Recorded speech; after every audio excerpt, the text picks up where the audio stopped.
Hello. If I had the mask on, I'd say I'd be very nervous as it is, but something to do about the mask. But don't tell my doctor I did this, okay? I appreciate that. All right. Don't want to get me in trouble here, but good evening, ladies and gentlemen. I'm grateful to have the opportunity to speak about Brian's journey, which began in January 2021. I was excited about the new year. I thought I had gotten through 2020 without getting sick at all. And I wanted to be a responsible adult and get a physical. So this included some routine lab work. A few days before my follow-up, I saw that my results were in, and I went on the app and saw my white blood cell count was almost double what it should be. I was a relatively healthy guy, about to turn 49 at that point, and I never dealt with anything like this before in my life. I was scared. So I'm grateful that my cousin / godmother is a cancer survivor and a medical doctor. I reached out to her and she suggested I may have a cold, and my count was higher just to fight off the infection. It sounded great to me, as opposed to anything else I was thinking of. So I spoke with my primary and she conferred, and we decided to test my blood again in 30 days. I walked around for a whole month feeling that I was going to be fine. And I had my blood work drawn. I couldn't wait for the results. I knew I was going to be okay. A few days later, I got a notification that my results were in, and I went to find my normal results. Instead, I saw my white blood count was higher now. So I was higher than I'd been a month before. A few days later, I had my follow-up. My doctor wanted me to see a hematologist. Now, at this point, I had no idea what a hematologist was in my life. I'm just being the truthful. I ended up looking up this doctor online, and I was very depressed because I saw a hematologist / oncologist, and I knew what an oncologist meant. I walked through the parking lot that day, and I saw on the sign on the side of the building, all I saw was Cancer Center written very big. I just was a real mess, even worse than I am right now, if you can imagine that. But I truly thought this was the end. He felt my spleen and my lymph nodes. He told me he didn't feel any abnormal growth. This made me feel better. The doctor was extremely personable and tried to make me feel at ease. He sent me for another series of tests. So when I came back, I was given an examination, and still no unusual growth was found. My white blood cell count was still going up. He then told me I had a type of blood cancer. It really started hitting home at this point. At this point in my life, I was very cancer naive. I didn't want to know about it, nor did I feel like I would ever have to. So the doctor told me I had one of two cancers, which was chronic lymphocytic leukemia or mantle cell lymphoma. And chronic CLL, we'll just say that, was more common and easier to treat, easier to manage, I should say. Either way, my numbers were not so sky high, and there was no need for treatment at this point. So he told me about watching weight, and told me he thought I was going to be okay. I was going to get more blood. I was going to get one more blood test called a FISH test that would determine the actual diagnosis. So at this point, I was only telling my family what was going on. I really didn't know what to tell anyone else. I knew I had a form of blood cancer and would just keep waiting. And I went to do this next test and continued to wait to hear my CLL diagnosis that I was hoping for, hoping for that, but it was better than the alternative, but it was a Friday night, my phone dinged again with another notification that my results were in, and it showed that I had mantle cell lymphoma, and my heart sunk again. So I immediately went for a second consultation with Dr. Google, and all I read was that men in their 60s get diagnosed with this illness and live 5 to 7 years. That's what I saw. And that was all I needed to see to put me in a major depression. And this was last May, like I said, May 2021. I had told my family about my diagnosis, but then searched on social media for support groups, which I soon found and connected with people all over the world with the same illness.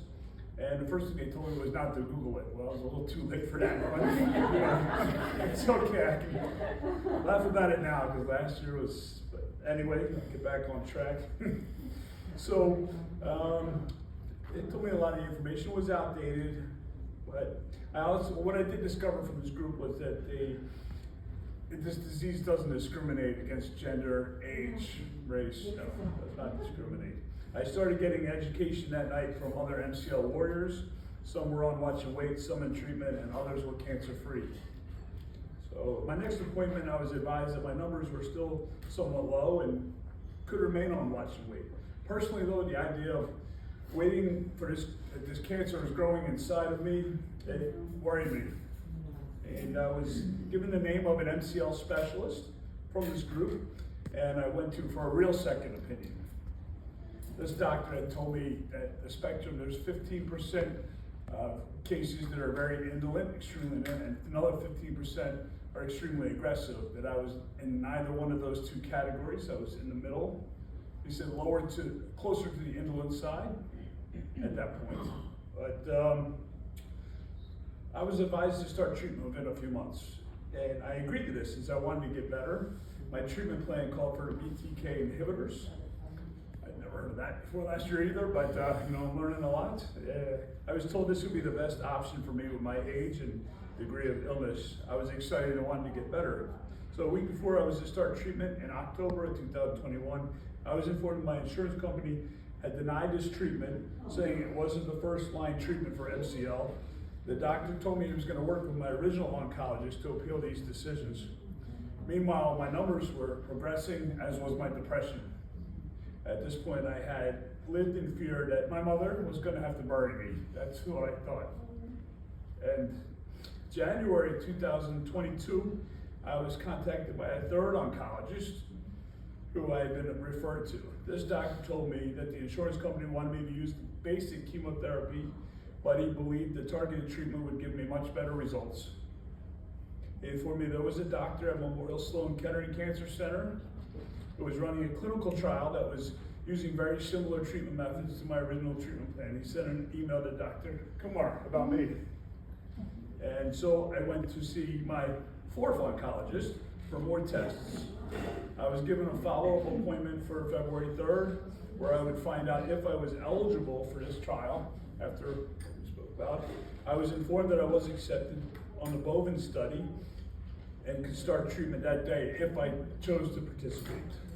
So what happened next was I put my head down in Dr. Kumar's office and I cried 10-15 minutes of happy cleansing tears because I didn't even know if this was going to work. I just know I had an opportunity to heal that day.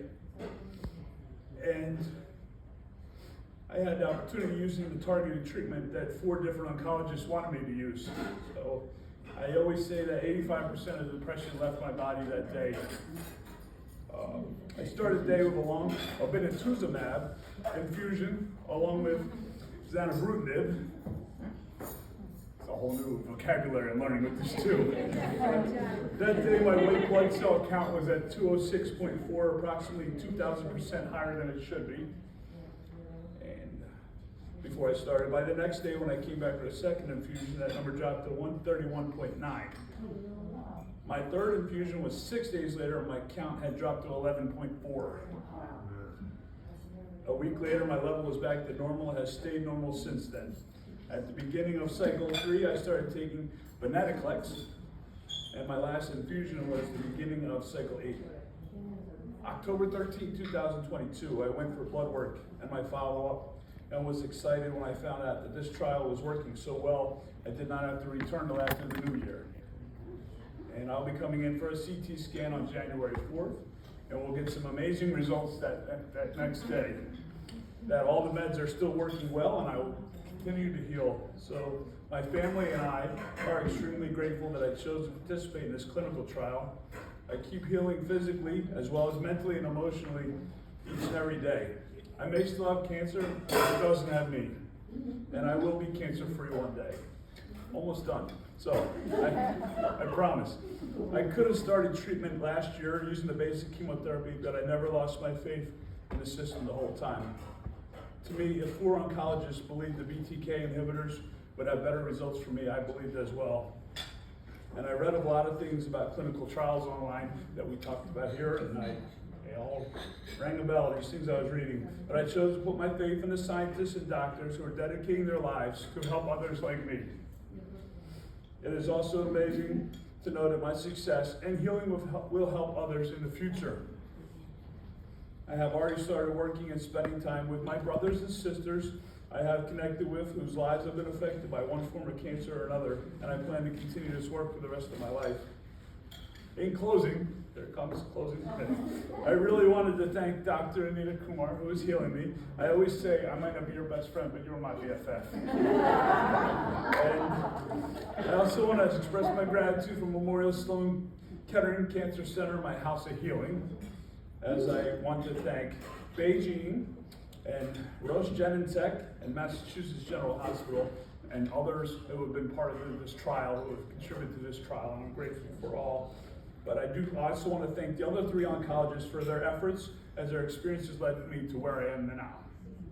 I thank the Leukemia and Lymphoma Society for giving me this opportunity to have my voice heard, and of course my mother and my family who is here tonight, and friends who have stood by me the whole time. As I always say, Brian and many others win today, cancer loses. With that, I'll take on the 24 hours, and I'll say goodnight. Thank you.